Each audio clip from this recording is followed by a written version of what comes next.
Bismillahirrahmanirrahim. Assalamualaikum warahmatullahi wabarakatuh.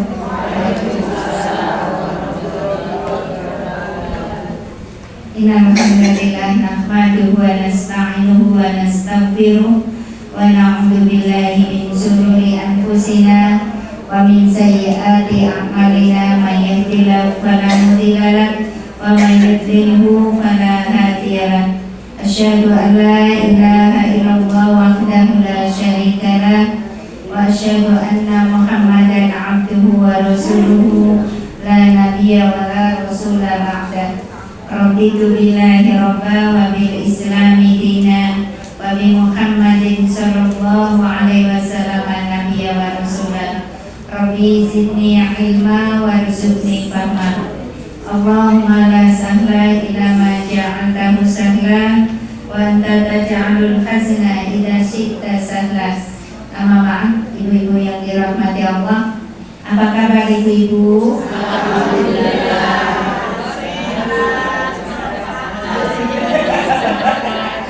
Lupa ya. Gimana lagi ya Bu? Apa kabar ibu-ibu? Alhamdulillah, selalu bahagia, selalu semangat, selalu sehat dan bermanfaat. Allahu Akbar. Nah, begitu dong. Ayo sekali lagi ya. Apa kabar ibu-ibu? Alhamdulillah, selalu bahagia, selalu semangat, selalu sehat dan bermanfaat. Allahu Akbar. Iya, alhamdulillah.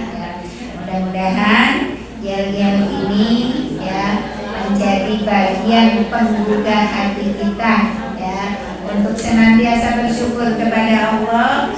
Dari bersyukur kita akan bahagia ibu. Orang yang bersyukur pantang hidupnya tidak bahagia, pasti bahagia.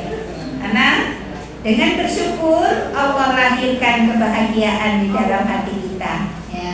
Nah, kalau sudah bahagia, akhirnya hidupnya semangat, nggak model melokro, nggak model klumbrak-klumbro kayak pakaian kotor.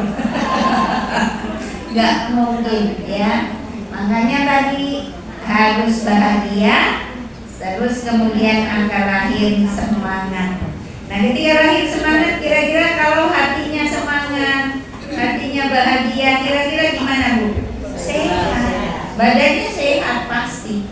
Karena banyak ibu ya, sejatinya sakit itu bukan karena fisik, tapi karena psikis ya, karena hati ya.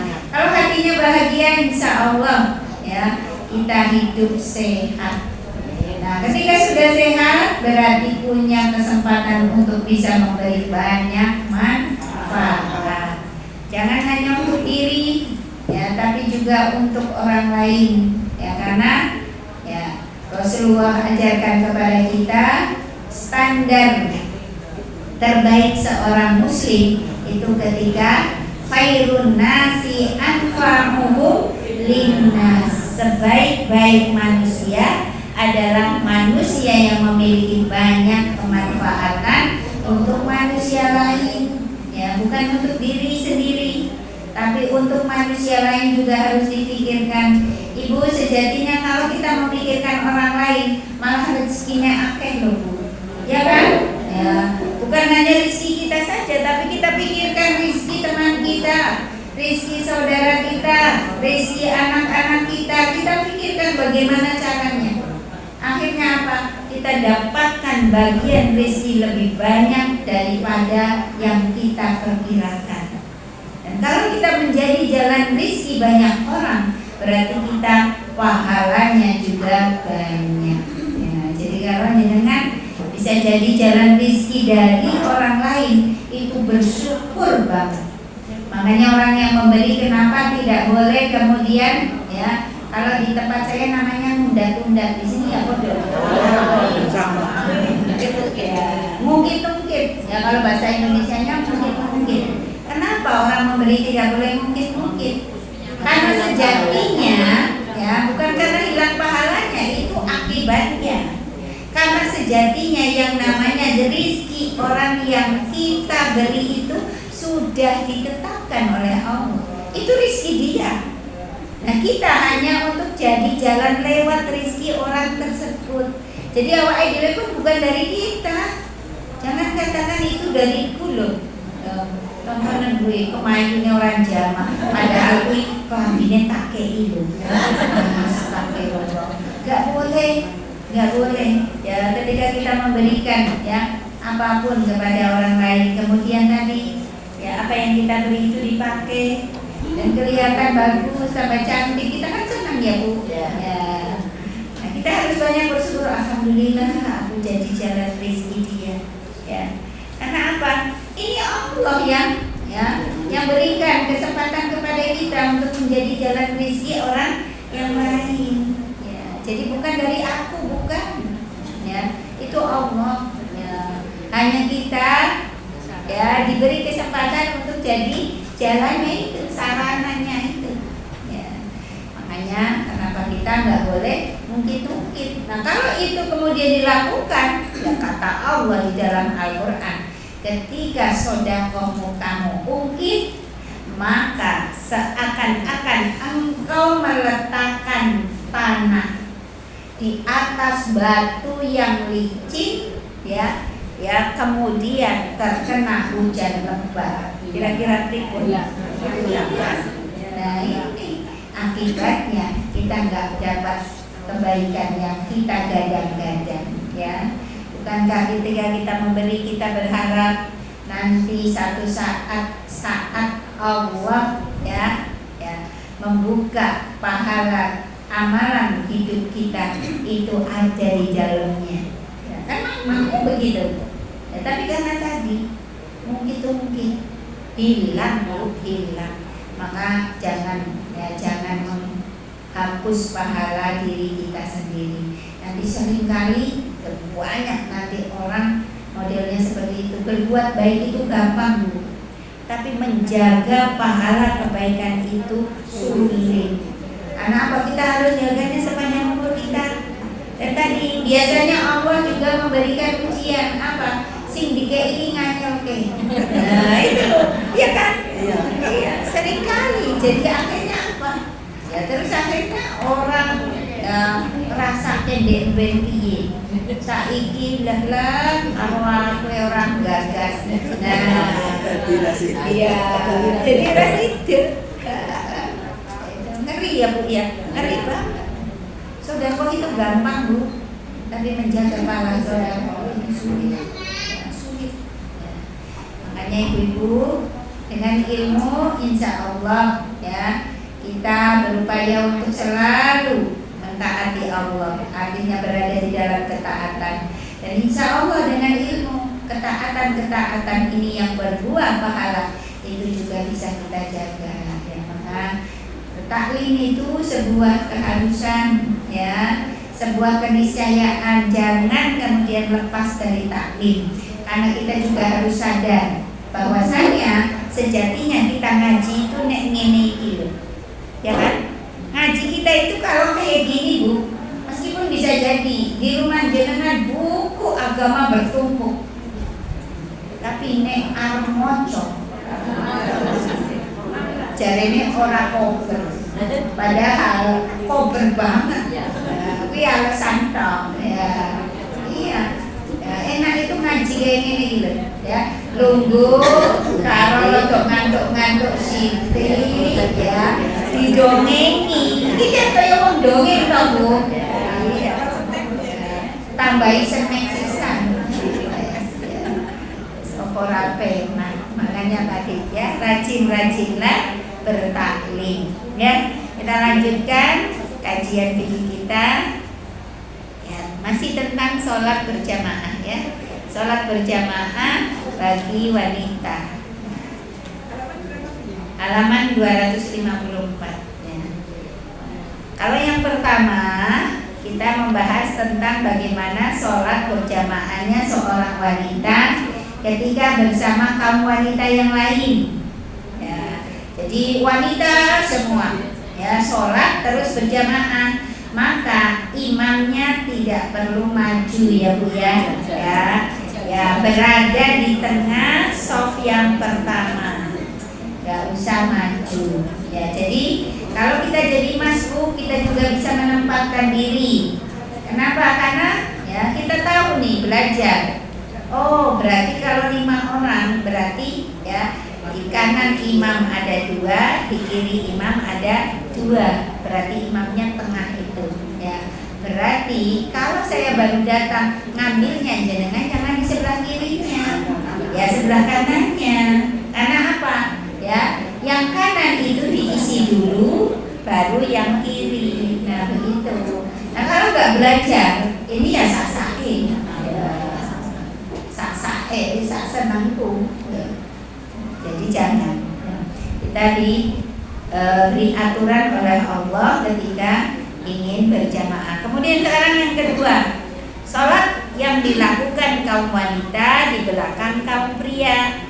Ini juga disyariatkan ya. Kita berjamaah bersama bapak-bapak disyariatkan, boleh ya. Nah, dengan dasar di sini ya, hadis Anas, dia berkata, aku mengerjakan sholat bersaf bersama seorang anak yatim di belakang Nabi Shallallahu Alaihi Wasallam. Jadi Anas sholat bersama Rasulullah ya, di belakang Nabi. Nabi jadi imam ya. Kenapa? Karena ini laki-laki, jadi imamnya maju, maka makmumnya ya di belakangnya. Kemudian Anas tidak sendiri, tapi bersama anak laki-laki ya. Anak laki-laki di sini dikatakan anak yatim ya. Nah setelah itu di belakangnya baru ya ibunya Anas. Jadi inilah yang menjadi dalil bolehnya seorang wanita berjamaah dengan kaum laki-laki ya. Nah ketika Rasulullah SAW mengucap salam, maka kaum wanita langsung berdiri ketika beliau baru saja menyelesaikan ucapan salamnya. Sedangkan beliau diam sebentar di tempat beliau sholat. Jadi kalau kita merujuk hadis ini ya, bahwasanya ketika seorang wanita ingin mengikuti sholat jamaah bersama kaum pria, ini ada aturannya. Di antaranya ketika imam sudah salam ya, kemudian biasanya imam kan diam sebentar. Karena apa? Karena menunggu makmum juga salam. Sebab yang namanya makmum tidak boleh mendahului imam. Jangankan mendahului, berbarengan dengan imam, ini juga tidak boleh. Awas loh ya Bu ya. Ini bukan hal sepele. Mendahului atau membersamai imam ketika kita sholat jamaah, ada sebagian ulama mengatakan sholatnya tidak sah, batal sholatnya. Jadi jangan main-main. Oh, bukoyo lulu, nggak bisa. Karena ini adalah ya aturan jamaah. Ya. Oleh karena itu tadi imamnya berhenti sejenak. Ya, setelah selesai salam yang ke kiri, berhenti sejenak biar apa? Ya makmum menyelesaikan salamnya. Nah kemudian para wanita itu segera beranjak untuk keluar. Jangan pikir di situ. Itu aturannya. Apalagi di sini ya disampaikan tadi ya, di belakangku ada ibuku, berarti ya ini mungkin tidak ada sater yang membatasi antara shaf wanita dengan laki-laki. Makanya tadi ya wanita harus segera keluar. Dan terus dikira ini di sholat sunnah ini di rumah. Itu yang paling afdol ya. Terutama tadi ketika ya penutup atau sater antara jamaah laki-laki dan perempuan itu tidak memenuhi syarat ya. Bisa tidak ada penutupnya, bisa ada di batasnya, saternya ya, sutranya ya. Tapi tadi hanya sebatas perut atau sebatas ini kan ada ya, tidak tertutup. Maka kita jangan berlama-lama di situ. Ini si malam rambut sholat, ibu ini kene nunggu Pak ini mau ngobrol. Ya. Ini sejatinya dalam Islam tidak pas, karena ini di masjid. Ya. Apalagi kalau sudah bubaran semua, tinggal berdua di masjid di dalam situ. Malah ngobrol, mumpung ketemu gitu Pak. Niki loh, ngeten-ngeten, nggak boleh. Itu namanya keluar. Ya, nggak boleh. Ya. Jangankan dalam kondisi tidak sholat, dalam kondisi sholat berjamaah sekalipun, kalau cuma berdua dan bukan mahram, ini sholatnya nggak sah. Ya, berdua toh, ya, sing cicilanan, sing cicile itu. Pak, kalau jamaah nggih melu makmum. Oh nggih Bu. Itu cuma berdua aja nggak boleh. Nggak boleh. Karena itu bagian dari khalwat. Nanti bisa jadi loh, ya. Karena tadi imamnya sudah mendengar suaranya, itu suaranya margine orang jalan. Arah maca Al-Fatihah karo wajib orang kayak bojoku banake ora jamaah. Bisa seperti itu, ya. Karena kita tidak pernah tahu loh apa yang dirasakan oleh keduanya. Bisa jadi si ibu juga, Masya Allah, bapak bacaannya aneh kian, orang kayak bojoku lah, malah iya banding-banding gitu kayak gitu, ya. Ya karena tadi kadang-kadang otomatis setannya itu tidak mau diam, ya. Makanya kenapa kok sampai pada akhirnya mereka yang berkholwat berduaan sholat itu sholatnya batal, ya karena pikiran sholatnya nggak ada, yang ada pikiran-pikiran ya setan di situ. Ya. Kalau dikaji sama perempuannya diserabi langsung juga nggak boleh. Maksudnya langsung pulang apa nanti dikirim? Karena bapak-bapak itu biasanya pimpin dikirim. Makam-makam kita selesai itu kita terapi doa, sekarang itu amin amin amin. Lah sebetulnya yang namanya zikir setelah sholat itu tidak usah dipimpin. Doa sesudah sholat juga tidak usah dipimpin, karena doanya sendiri-sendiri, zikirnya sendiri-sendiri. Apalagi kalau sampai tadi zikirnya kemudian banter, ini mengganggu. Karena apa? Ada yang masih jadi masbuk, ya kan? Makmum masbuk meneruskan. Ada yang kemudian mungkin karena keperluan dia tidak zikir langsung sholat rawatib, sunnah rawatib, kan begitu? Ya, makanya gimana? Nah itu tadi. Jadi kayak biasa. Ya, kalau kayak gitu kita pulang saja. Iya, ya sudah. Ya, kita sholat rawatib di situ juga kita nggak bisa khusyuk karena apa? Nggak fokus. Ya. Makanya tadi pulang saja. Karena memang yang paling baik kan segera pulang untuk wanita. Ya, segera. Walaupun rumahnya dekat segera pulang. Apa meneh rumahnya cekja. Dan ceket-ceket sholat di rumah, diganti rumah kan gitu. Ya. Karena apa? Ya, Rasul mengajarkan rumahmu pun ya jadikan untuk tempat sholat, ya, untuk tempat baca Quran. Karena apa? Rumah yang tidak pernah digunakan untuk sholat, untuk zikir, untuk baca Al-Quran, itu sejatinya kuburan, sepi. Ya, dikatakan di hadis lain seperti rumah rusak. Ya, meskipun rumahnya bagus, ya, maka ya sebaiknya ibu-ibu juga kalau mau jamaah berupaya untuk tahu ilmunya, ya. Nah, gimana Bu Yeni kalau misalnya pembatasnya itu sudah rapi, sempurna, ya, artinya betul-betul tertutup atau berbeda ruangan. Nah, ini diperbolehkan kita zikir sholat di situ, Bu. Tapi dengan catatan jangan terlalu lama. Kemudian juga kalau keluar itu berupaya menghindari tempat keluarnya bapak-bapak. Ya. Jangan malah nyejai. Ya. Orang-orang sekarang nggak gagas itu. Kadang-kadang maaf ya, masih di dalam masjid ini malah cekakaan, guyonan, cerita. Nah itu tadi terus Iya, masjid itu bukan untuk ya tempat bergurau. Apalagi kalau perempuan terus sampai bersuara, ya bersuara tertawa dengan bersuara, kemudian bengok-bengok, jangan Mbak. Kita juga berupaya untuk ya menghormati masjid, mengagungkan masjid karena ini adalah tempat di mana kita berzikir, ya tempat kita ya sujud. Ya. Nah kemudian di sini disampaikan ya pelajaran yang bisa dipetik dari hadis tadi, dibolehkan wanita sholat di belakang saf laki-laki, boleh ya. Yang kedua, bahwa seorang wanita itu berdiri di belakang kaum pria, sekalipun tiada wanita lain yang menemani dia. Dia tetap harus berdiri sendirian di saf terakhir atau paling belakang.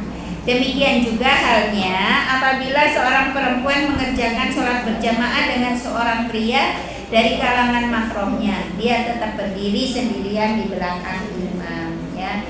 Jadi boleh kita berdiri sendirian di belakang saf laki-laki. Tapi kalau berdiri sendiriannya di belakang saf perempuan, ini kemarin sudah saya sampaikan dilarang.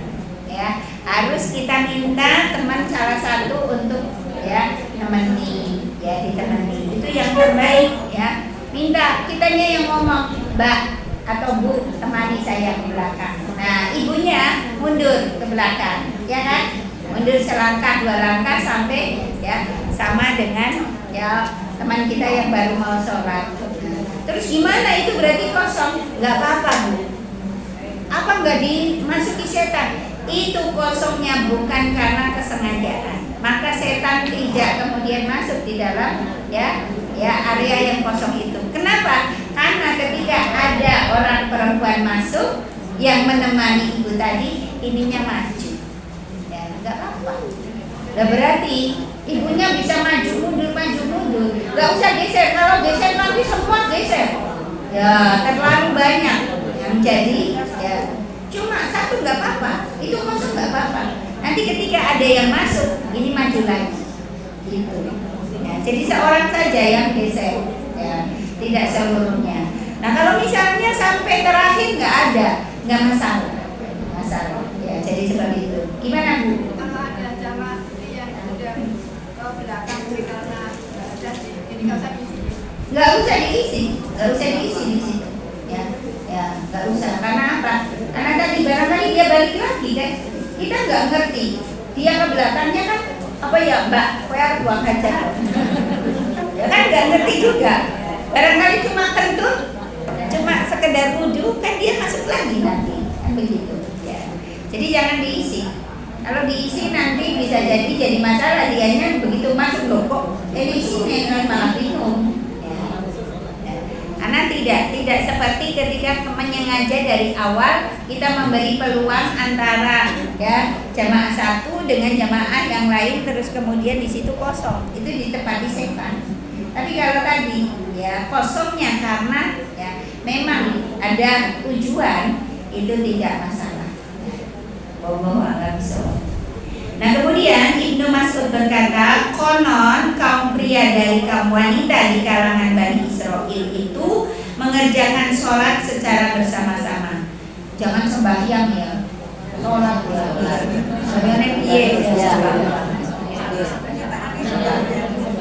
Karena di bahasa Al-Quran kan sholat, ya nggak ada sembahyang. Pernah baca ada sembahyang?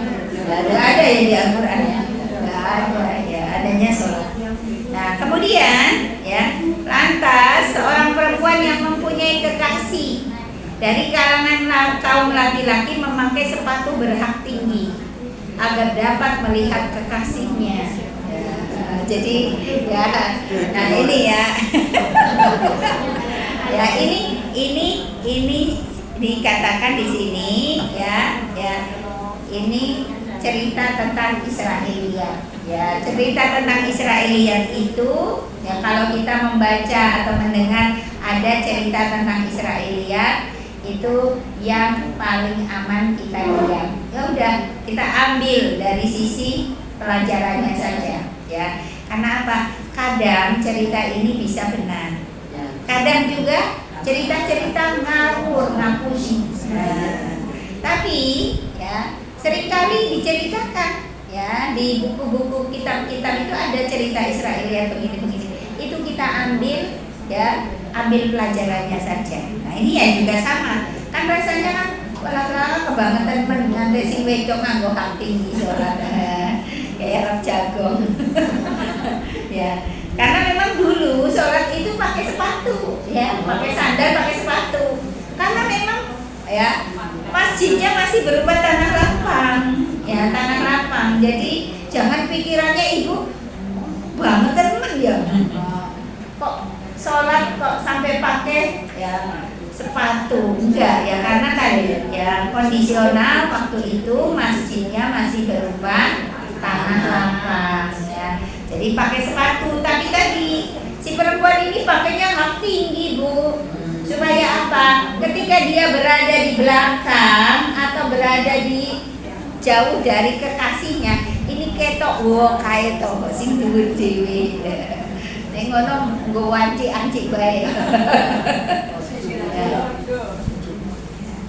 Nah, kemudian dicampakkan atas mereka khen. Nah, ini ya. Inilah ya yang menjadi ya sebab kenapa wanita itu pada akhirnya khen. Di antaranya gara-gara si wanita ini. Padahal berarti kan ini ya ngapusi, ya cerita ngapusi. Padahal yang namanya khen itu sejak dari ibu kita Hawa. Ya, Hawa itu adalah wanita pertama yang Allah ya beri kontrak khen, ya beri khen di situ. Jadi Hawa itu kan melahirkan keturunan juga kan. Ya, makanya di sini ya ini termasuk ya cerita Israelia yang tidak benar ya, karena ya di sini digambarkan maka kemudian dicampakkan atas mereka khen. Ya. Ibnu Mas'ud berkata, suruhlah kaum wanita itu berdiri di shaf paling belakang. Kenapa? Karena Allah telah menyuruh mereka untuk berdiri paling belakang. Nah ini ketika berjamaah dengan kaum pria dan tidak ada batasnya, ya tidak ada penutupnya, sutrohnya nggak ada. Kalaupun ada tadi mungkin kurang sempurna, ya. Maka yang terbaik shaf wanita adalah di paling belakang. Nah, kalau kita memang mengambil shaf paling belakang ketika berjamaah dengan kaum pria, karena tadi ya ada maksud ya shafnya saternya tidak sempurna, maka kita juga harus yang rapi Bu. Jangan sampai sak geleme dhewe ya. Jadi jangan di pinggir pintu, langsung dari yang paling ujung ya, langsung dari yang paling ujung ya. Minimalnya diluruskan di depan, di belakang imam kan begitu. Jangan kemudian menghalangi jalan orang yang baru masuk. Karena kan kalau dari belakang berarti kan ya, kalau kita milihnya paling belakang berarti kan nanti yang datang berikutnya kan ke depannya. Kan ini butuh ya tempat jalur yang kira-kira tidak ditutup. Ya. Jadi jangan kemudian sak geleme dhewe. Enggak boleh ya. Sama dengan ketika kita berasal bermula dari depan seperti itu. Jadi seperti itu. Nah, kemudian di sini ada catatan, apabila seorang perempuan berdiri di shaf kaum laki-laki atau di depan mereka maka sholatnya batal. Nah, apabila itu dilakukan bukan karena keadaan darurat atau karena dia tidak mengetahui ilmunya, ya. Tapi kalau dalam kondisi darurat maka ini tidak mengapa ya, tidak mengapa. Seperti ketika ya di Masjidil Haram itu ya apalagi di depan Ka'bah ya, kalau lagi enak-enak tawaf kok terus kemudian adzan ya kan, kita sudah tidak bisa kemana-mana, akhirnya kita tawaf di tempat situ. Nah ini bisa terjadi ya, kita berdiri di depan laki-laki Ini dalam kondisi darurat tentu saja, ya nggak masalah. Tapi kalau di masjid kita, ya kita upayakan sesuai aturan. Ya. Nah kemudian ada peringatan di sini. Satu, seorang pria boleh sholat bersama istrinya atau salah seorang wanita yang masih mahram baginya. Tidak ada perbedaan pendapat di kalangan ulama dalam hal ini, karena pada dasarnya dia boleh menyepi dengannya di luar sholat. Ya. Yang kedua, seorang laki-laki tidak diperkenankan mengimami wanita yang bukan istri dan bukan mahramnya bila hanya berduaan saja. Gak boleh, ya, gak boleh, ya. Nah, berdasarkan sabda Nabi Shallallahu Alaihi Wasallam, janganlah seorang lelaki itu menyendiri dengan seorang perempuan, karena yang ketiga yang menyertai mereka adalah setan. Ya, apalagi dalam sholat. Wong okean wae kok ya kesetanan kok. Ya. Sholat itu luar biasa sulit ya. Menjaga khusyuk, menjaga konsentrasi sholat itu tidak mudah karena setannya luar biasa, tidak ridho ketika kita bisa sholat sesuai aturan. Kemudian seorang pria diperbolehkan mengimami jamaah sholat yang hanya terdiri dari kelompok kaum wanita saja. Kenapa? Enggak apa-apa. Tapi tadi kaum wanitanya lebih dari satu. Ya, karena berkumpulnya mereka itu menghilangkan keadaan khalwat atau menyendiri. Ya, dan tidak ada dalil yang melarang itu, serta adanya sebagian ulama salaf yang melakukan hal itu. Akan tetapi posisi sang imam haruslah aman dari fitnah. Nah ini bapak-bapaknya ya ojo cedak-cedak. Soalnya apa gitu? Kalau orang satu aja gitu. Tidak malah kok bengok-bengok. Jangan, dia tetap harus jauh, ya harus menjauh. Jangan kemudian gara-gara sudah kenal semua, ya sudah dekat semua, kan kadang-kadang begitu ya. Atau mungkin bisa jadi saudara, tapi saudaranya tidak mahram. Ya, saudara tidak mahram kan banyak ya. Ya, suaminya dari ya peripean, nah peripean betul, yaitu enggak mahram.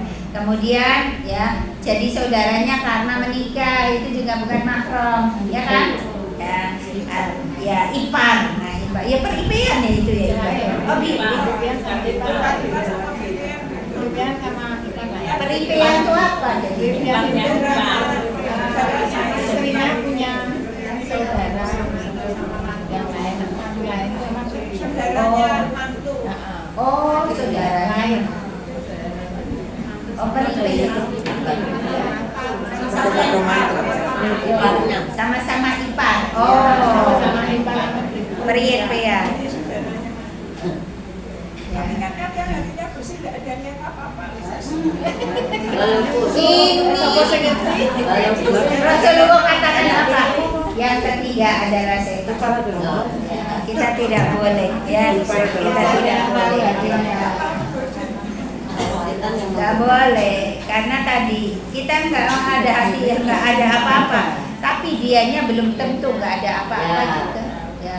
Siapa yang tahu dasar hati seseorang, ya kan? Ya. Laut boleh kita tahu dasarnya, tapi dasar hati seseorang kita tidak tahu.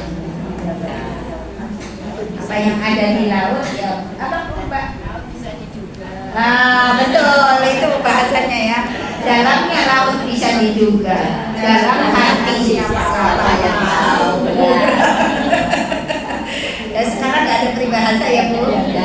Zaman dulu kita SD, waduh, ada ulangannya itu peribahasa.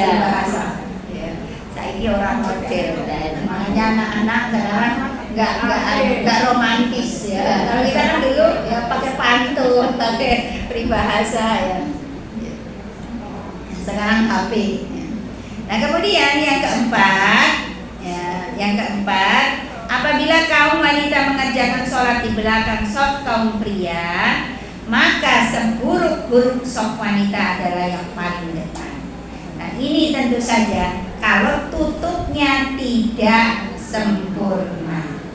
Kenapa? Karena ketika wanita ini terlihat, maka ini bisa jadi fitnah untuk bapak-bapak. Begitupun kitanya ketika melihat bapak-bapak, berarti kita juga terfitnah, kan begitu ya. Oleh karena itu ibu-ibu harus bisa menempatkan ya. Kalau misalnya karena tadi nggak ada tutupnya, kita berupaya untuk menjauh ya, menjauh, jangan deket-deket. Lah Bu Yeni, kalau misalnya pas di jalan ya, kan kadang-kadang kita mampir ya di musola ya.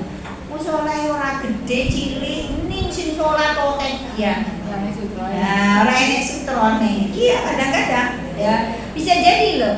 Kitanya lagi sholat tiba-tiba ada bapak-bapak di samping kita. Aduh, iki piye? Iya, sampai di situ. Makanya ya dalam kondisi seperti itu kita harus berupaya ya merencanakan nanti sholat di mana. Ya, jadi jangan asal mandek, ya, jangan asal berhenti. Kita juga harus memikirkan kondisi ya bangunan musolahnya, kebersihannya, kan begitu. Dan sekarang alhamdulillah Bu, yang namanya rest area, masjidnya gede-gede, ya kan? Terus ya kebersihannya juga ya bersih. Nah ini kita sekarang bersyukur ya. Kalau zaman dulu kan angel banget golek kayak ya sulit. Jangankan di Jawa, Bali Bu. Bali itu waktu saya pernah pertama ke Bali golek masjid angel, nggak ada. Tapi kalau sekarang Bu, jenengan ke Bali masjid oke, api-api, resik. Ya, ini tandanya semakin maju di sana Islam, ya kan? Semakin banyak orang Islam di sana. Ya. Karena apa? Ya mungkin perkembangan Islam di Bali juga ya marah. Ya, jadi akhirnya masjidnya bagus-bagus, ya, terus bersih. Ya. Bandara itu dulu angel boleh masjid, sekarang banyak ada di bandara itu. Dan di dalam bandaranya juga bagus. Ada disiapkan masjid di sini. Ya, jadi kita bersyukur. Ya, makanya kalau misalnya mau pergi bareng, dipikirkan nanti sholatnya di mana ya kira-kira. Ya, jamak takdim apa jamak akhir kan begitu. Ya, bisa diprediksi. Bilang sama Pak supirnya, ya yang punya kendali ya dari kendaraan kita. Nanti tolong Pak carikan masjid yang bagus dan bersih. Kan mereka kadang-kadang paham ya, misalnya di area Jogja atau di area Semarang, oh gitu, siap Bu, nanti berhenti di sini. Jadi seperti itu, supaya apa? Supaya tidak terjadi tadi desek-desekan kayak gitu. Nah kalau misalnya terjadi seperti itu gimana ibunya ini? Ya sudah, berarti ini darurat. Ya berarti kan darurat. Karena apa? Kita sudah tidak bisa memilih, ya tidak bisa memilih. Dan tentu saja kalau masih bisa geser. Tadi saya gambarkan kita sudah sholat tiba-tiba ada laki-laki yang sholat di samping kita. Ya kalau kita masih bisa geser, kita geser. Walaupun dalam keadaan sholat. Iya, walaupun dalam keadaan sholat. Karena bergeser ke kanan, ke kiri, ke depan, ke belakang itu nggak masalah. Ya, yang tidak boleh ketika kita mubeng. Kenapa? Karena terus kan tidak menghadap kiblat. Ya, selagi kita masih menghadap kiblat, kita geser ke kanan ke kiri. Gesernya berapa Bu Yeni? Ya 2 langkah atau 3 langkah monggo. Ya nggak masalah. Ya, kita tetap meneruskan, ya tetap meneruskan. Atau maju ke depan atau mundur ke belakang boleh ya. Nah, kalau sudah tidak bisa ya sudah kita di situ. Ya, tapi juga terus jangan kemudian ya ini ya ujung mata kita itu melirik pakai terus. Jangan. Kadang-kadang kan begitu ya, setannya begitu. Iya toh kok sholat kok cepat banget. Ya. Itu kan berarti kan kita kan terus ya. Lebih ibu ini orang keliru wong ya ketok. Nah ini jangan. Udah kita konsentrasi dengan sholat kita. Ya, masalah kelihatan yang tidak disengaja itu ya tidak masalah. Tapi jangan kemudian ya menyengaja akhirnya. Nah kemudian yang kelima catatannya, apabila sejumlah wanita mengerjakan sholat berjamaah bersama sejumlah pria dalam posisi mereka dapat melihat para wanita. Para pria itu, maka wanita itu diwajibkan untuk tidak mengangkat kepala mereka dari sujud, kecuali sesudah kaum pria mengangkat kepala mereka dari sujud dan sesudah mereka tegak. Nah, kalau kita tahu nih, nggak ada satarnya, ya, kita ya sudah jauh, agak jauh, tapi masih bisa melihat nih bapak-bapak. Nah ini saat sujud kita jangan ya bangun dari sujud dulu sebelum bapak-bapak itu sudah selesai. Kenapa? Karena takut barangkali ada di salah satu bapak-bapak yang sujud ini auratnya kelihatan. Tapi Bu ini sekarang kan mereka pakai celana panjang. Maaf ya ibu-ibu. Sejatinya yang diminta untuk menutup aurat itu kan tidak hanya ibu-ibu. Bapak-bapak juga diminta untuk menutup aurat. Dan menutup aurat itu tidak hanya tertutup seluruh badan yang tidak boleh terlihat, tapi juga tidak boleh tipis dan tidak boleh ketat, ya kan? Tapi ini tidak diindahkan oleh bapak-bapak. Sing dioyo-oyo iwe itu, ngomong ketat banget. Lah awak ini nganggo celana ketat. Ya kan kira-kira bapak-bapak begitu. Bayangkan maaf ini. Ketika dia sujud, ini kan ketarik celana. Terus maaf, kemaluan itu neplek banget. Ya, iya kan, karena ketat. Nah itu makanya kenapa kok Islam sampai mengatur demikian? Karena bisa jadi kita begitu dangak lah, sawangan kayak kan bisa terjadi dong. Ya, iya memang tidak tersingkap. Karena apa? Ya pakai celana panjang. Nah, bukan pakai sarung. Makanya kenapa kalau pakai sarung itu juga harus benar pakainya. Jangan terlalu naik. Kalau naik nanti ketika sujud itu sampai kepada ya dengkulnya, kan aurat itu nggak boleh. Ya yang penting di atas mata kaki sudah, supaya apa? Ketika sujud itu aman. Ya ketika sujud itu aman. Maka benar sih, maaf ya saudara kita NU itu. Ya, sholat itu nganggo sarung sih, benar itu. Karena apa? Betul-betul dia menjaga auratnya kan? Ya. Nah, orang sekarang maaf ya, banyak juga anak muda yang memakai ya celana yang namanya pensil. Ya. Ya. Itu kalau sholat piye terusan? Itu sama saja dia membuka aurat itu. Karena apa? Ketat banget. Ini nggak digagas oleh bapak-bapak. Nah ini kita sampaikan kepada suami kita, anak laki-laki kita, nah jangan pakai ketat. Nanti nek mau sholat piye? Ya ada jin, ada pensil, kan begitu. Itu ketat semua. Ya. Pakai celana panjang silakan, tapi yang tidak kemudian membentuk. Sehingga apa saat sholat itu tidak ada begini. Ya. Makanya kenapa? Ya Rasul mengajarkan ibu-ibunya biar ya sujud dulu sujud, jangan dulu bangun. Biar bapak-bapak sudah bangun semua baru kita bangun. Terus dia caranya Bu Yeni, apa ya dadak minum? Ya boleh minum sithik ya. Ya karena apa bisa jadi kan Allahu Akbar dari imam sudah. Ya sementara ini kan belum semua. Ya, oleh karena itu yang paling aman ketika berjamaah ya harus ada penutup. Itu yang paling aman. Ya. Ini pernah terjadi loh dulu di zaman Rasulullah, karena pada saat itu yang namanya ya para sahabat masih dalam kondisi miskin, sehingga apa? Dia itu tidak mempunyai pakaian dua helai, punyanya sarung tok. Sementara sholat, akhirnya apa? Sarungnya ditali di leher Bu. Ya supaya bisa jadi baju, tapi juga menutup auratnya sampai lutut. Coba bayangkan kalau sujud kayak apa? Ngowok. Ya kan? Pastinya kan sampai lutut cuma ke bawah sedikit. Sujud yang ngowok. Makanya ini ada. Jangan sampai kelihatan auratnya bapak-bapak. Jadi bapak-bapak juga bukan berarti tidak menutup aurat. Harus diantaranya tidak boleh ketat. Ya, jangan ketat. Ya Mbak. Kadang sekarang ada masjid yang nggak memang ada satu, tapi satunya itu kaca saja.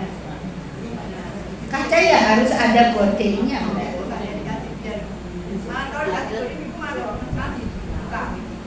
Ya ibu-ibunya ya diikut malah dibuka.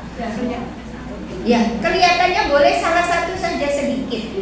Kan kita kan terus ikut yang lain ya. Jadi boleh ya, memang sih kita ya harus kelihatan yang depan, karena kadang-kadang kalau terlalu jauh kan nggak dengar juga ya. Maka supaya bisa mengikuti, maka salah satu caranya kelihatan. Tapi sedikit, tidak harus dibuka semua, sedikit saja. Kan sudah kelihatan, nanti yang kelihatan ini bergerak ya kita yang lain ikut bergerak. Tidak harus semua kemudian dibuka. Ya, ini sama saja bohong no. Ya, sama saja sakernya nggak ada. Padahal kaca jadi bagus ya. Ya, tapi tadi ya nggak sempurna.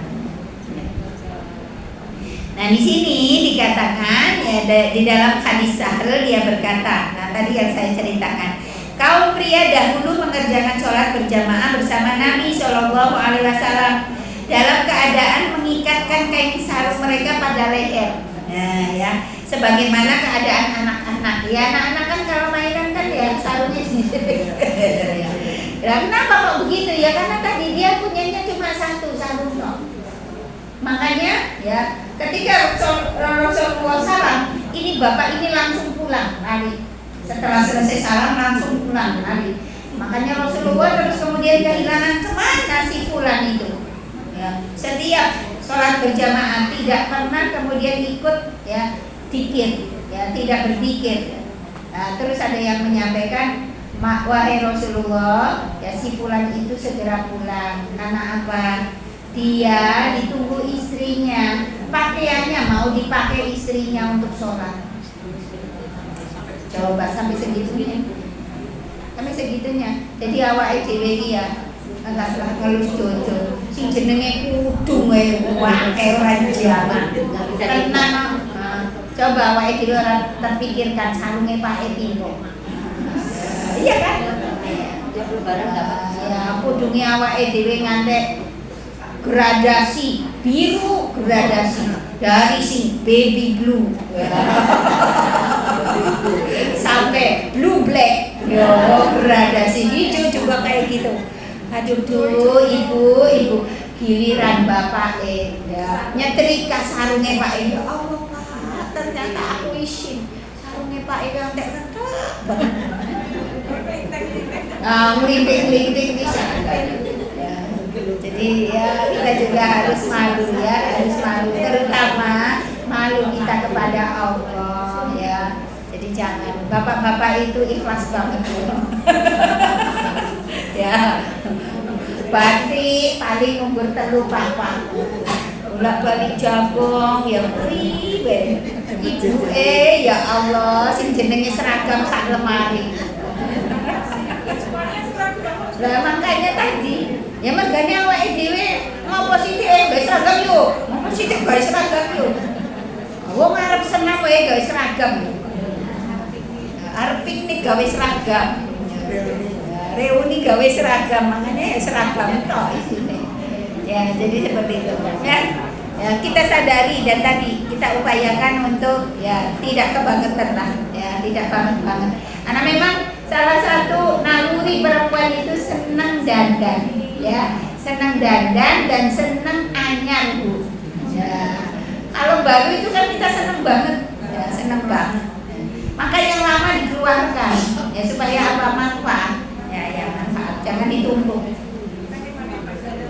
Iya. Iya.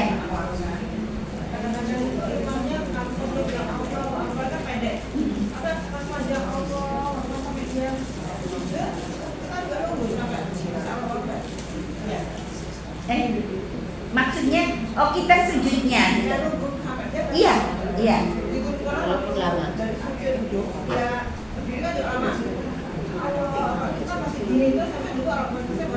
Iya, betul. Iya.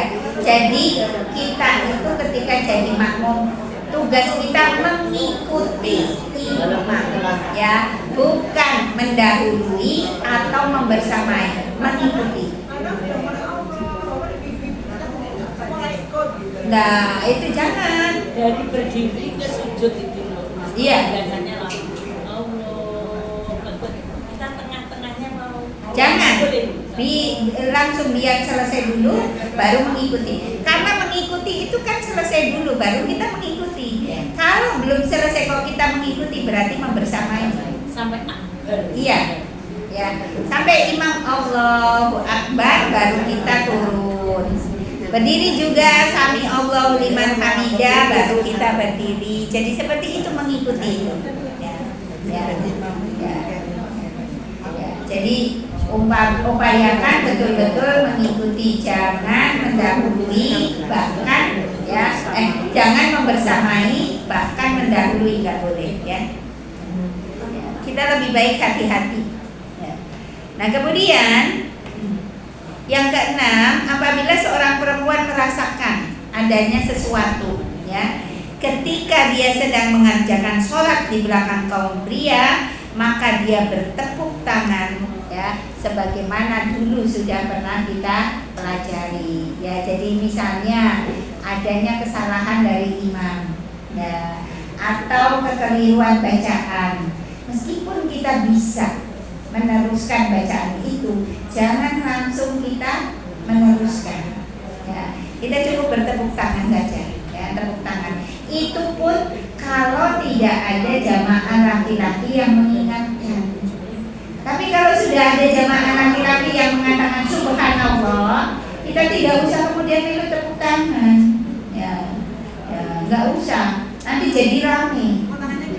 Ya, tepuk tangannya sebetulnya supaya tidak terlalu banter. Kan kalau ini banter, ya.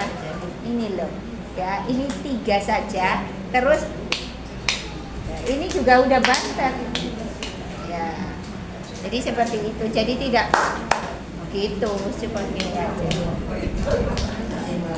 Ya.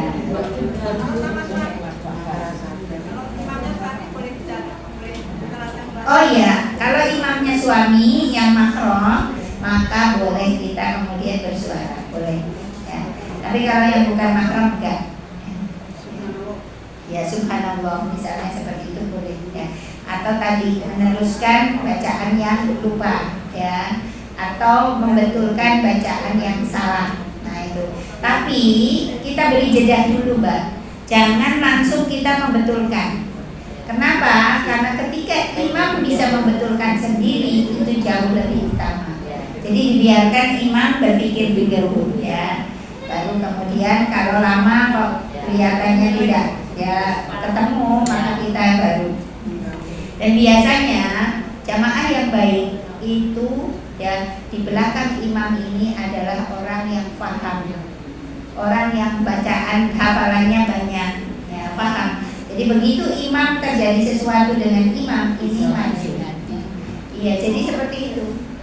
Jangan asal, ya, jangan asal.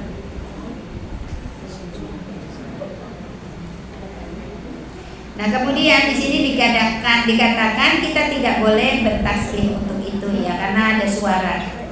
Kecuali tadi kalau imamnya adalah mahram. Nah engkau boleh juga mengerjakan sholat di belakang anak kecil. Ini kita boleh sah sholat kita dengan catatan anak kecilnya itu sudah tamyiz. Ya, apa itu tamyiz? Bisa membedakan ya antara yang benar, yang salah, kemudian yang hak dengan yang batil. Artinya dia sudah paham tentang agama. Tamyiz itu seperti itu. Jadi tidak harus balik karena ya anak-anak sekarang apalagi ya mungkin ya mungkin karena sekolah dari SD sudah di sekolah pondok sehingga SMP itu sudah kelihatan ya lebih paham daripada orang tuanya. Jangankan SMP, mungkin belum lulus SD saja ya hafalannya sudah banyak, bacaannya baik ya, kemudian enak didengarkan, kemudian dia juga sudah paham tentang syariat. Nah ini boleh kita berjamaah di belakang mereka. Jadi mereka jadi imam. Ini salah satu contohnya di sini ya. Ada hadis dari Amr bin Salamah ya di sini. Amr bin Salamah pernah mengimami sholat kaumnya. ketika itu dia baru berusia 6 tahun atau 7 tahun. Padahal yang diimami itu ya orang-orang tua. Ya. Dia berkata, maka mereka memandang orang-orang dengan penuh perhatian. Lantas mereka tidak mendapati seorang pun yang lebih banyak hafalan Qur'annya daripada aku. Karena aku mempelajarinya dari setiap pengendara kuda yang lewat di daerahku. Akhirnya mereka menyuruhku maju ke depan mereka untuk mengimami sholat. Padahal saat itu aku usianya 6 atau 7 tahun. Jadi sah ya sholat kita ya. Mungkin cucu ya Bu ya, cucunya sudah pandai ya, juz amma sudah hafal, bacaannya bagus, kemudian sholatnya juga sudah tumaknina, maka boleh dia jadi imam ya, boleh jadi imam ya. Tapi Bu Yeni belum khitan. Nah ini kalau belum khitan jangan ya. Kenapa? Karena secara toharo itu belum sempurna. Makanya itu tadi ya, kita jangan nunggu nek wis lulus SD Bu. Itu bukan aturan ya, bukan aturan Islam. Karena aturan Islam itu ya Rasulullah menghitankan ya, anak-anak Rasul itu bersamaan dengan akikoh ya 7 hari ya, bahkan ya ada yang sebelumnya ya kita nggak masalah ya. Ini bayi loh masake banget, kita kan ya orang tekan ya, nggak tekan ya, kakek masake. Padahal sejatinya ketika masih kecil di kita itu jauh lebih cepat sehatnya ya, sembuhnya lebih sehat lebih cepat ya sembuhnya. Makanya di sini tadi ya 6 tahun 7 tahun sudah dihitan. Kalau belum dihitan jangan ya Bu. Karena apa tadi ya, toharo dia belum sempurna. Sebab ya ada najis yang tertinggal ketutup oleh kulit dari ujung penisnya ya. Bukankah hitam itu berarti digunting kemudian ya dipotong ujung penisnya, kulit yang menutupi ujung penis kemudian ditarik ya, akhirnya apa, ujung penisnya kan keluar kelihatan, sehingga ketika dia buang hajat, buang air kecil, pipis, ini di istinja itu bersih ya. Tidak ada yang tertinggal. Beda kalau belum dihitan, pasti masih ada yang tertinggal. Jadi kalaupun boleh, maka kepada anak kecil yang memang sudah paham agama ya, sudah banyak hafalannya dan sudah dihitan ya, sudah dihitan. Ibu-ibu sampai di sini dulu. Monggo kalau ada pertanyaan. Ya. Ya, monggo, mudah-mudahan bisa jawab. Waalaikumsalam warahmatullahi wabarakatuh.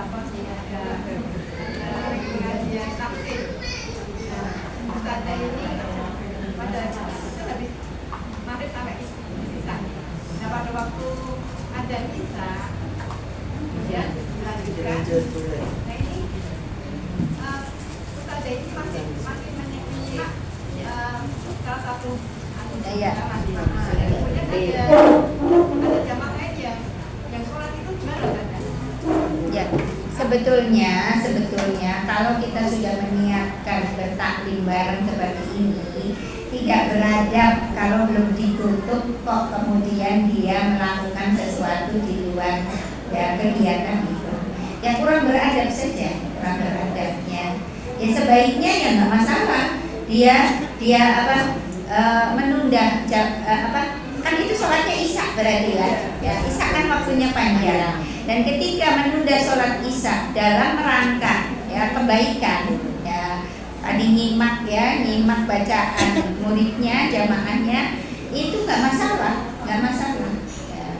Nah maka tadi jamaah yang lain yang mungkin sudah disimak, upayakan menunggu, sabar ya, jangan kemudian aku kan disimak aku tak sholat, jangan. Tapi kalau izin Ya, kalau izin ya dengan izin ya izin dan dipersilahkan ya. Ya, tapi jauh lebih baik ketika sudah selesai semua ya. Kalau memang tidak ada keadaan darurat ya, karena boleh menunda sholat isya itu boleh ya boleh, dengan catatan kegiatan kita adalah kegiatan yang baik, ya bukan kegiatan moco WA ya. Oh jadi ini entuk kok malah luwi api, tambah kuning tambah api. Ya memang sholat isya itu yang terbaik adalah mendekati akhir sholat isya jam 11. Ya jam 11, jam 10 itu lebih baik. Tapi jangan baca Quran terus boleh ya. Tapi nek waca iki ora itu namanya ya menunda-nunda sholat kayak gitu. Ya jadi sholat isya itu boleh ditunda ya. Kalau saya lihat seperti itu ada juga foto masjid tapi biasanya nggak ikhlas ya. Nah kalau kayak gitu makanya tadi kita jadi jamaah, jadi murid itu harus peka ya, harus peka karena mungkin juga dia terganggu nanti dengan ya kalau misalnya diberi izin satu, ini nanti lari ke yang lain, akhirnya rame sendiri, ya kan? Jamaah sendiri. Iya itu apalagi tadi terus mendirikan jamaah sendiri meninggalkan ustadzanya, jangan. Ini bagian dari adab ya penghormatan kepada ustadzanya. Ya meskipun ustadzanya orang ustadzanya cilik oh ini ustadzah loh ustadzah ya kan ya artinya bukan maksudnya begini masih muda itu maksudnya kan bisa jadi kan sekarang kan banyak ya akhwat yang masih muda tapi bacaannya bagus ya. Nah, kita misalnya undang dia untuk jadi guru kita tetap hormati ya tetap hormati, kita jadikan dia sebagai ustazah penghormatan karena tadi menghormati ustazah itu ya ini membuka keberkahan ya. Makanya salah satu ya untuk ngaji kita ya belajar kita berkah di antaranya berupaya untuk ya menghormati yang memberi. Maka kita sama ustaz juga jangan terus kemudian ya guyonan apa, kita upayakan hormati. Wah, aku koyo adikku dhewe kok iya, tapi ketika dalam posisi dia sebagai ustaz hormati. Nanti setelah itu koyo koncone dhewe enggak apa-apa ya, tapi ya jadi kita lihat-lihat. Ya begitupun tadi dalam kondisi seperti itu. Ibu-ibu barangkali sampai di sini perjumpaan kita ya. Saya ya sebelum saya tutup ya, saya minta doa ibu-ibu dan mohon maaf lahir batin. Insya Allah qadarullah alhamdulillah ya, hari Rabu besok saya diberi kesempatan lagi ya untuk umroh ya.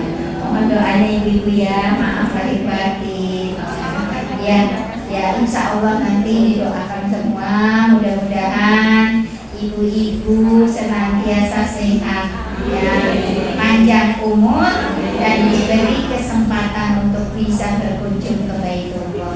Amin ya rabbal alamin. Insya Allah ya. Kan Bapak itu tahun ini dapat giliran jatah haji tapi karena lansia. Iya. Tapi beliau sudah tua karena merasa sudah umroh itu kok down. Oh. Padahal waktu lalu kita tuh bukan sakit, semangatnya. Jadi mau nanti ya. Oh iya, mudah-mudahan. Iya. Panggil siapa dia. Iya. Namanya sana tuh ya pun ya.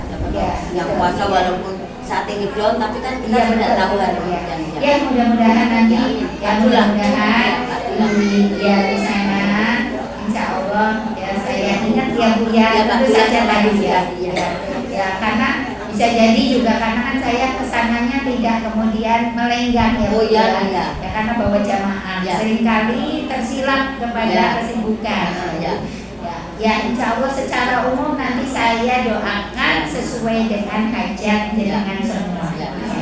Amin. Ya, kita tutup bersama. Ya, terima kasih atas perhatiannya. Mohon maaf atas salah dan kurangnya. Ya, saya cukupkan sekian kesempatan pada hari ini. Ya. Billahi taufiq wal hidayah. Wassalamualaikum warahmatullahi wabarakatuh.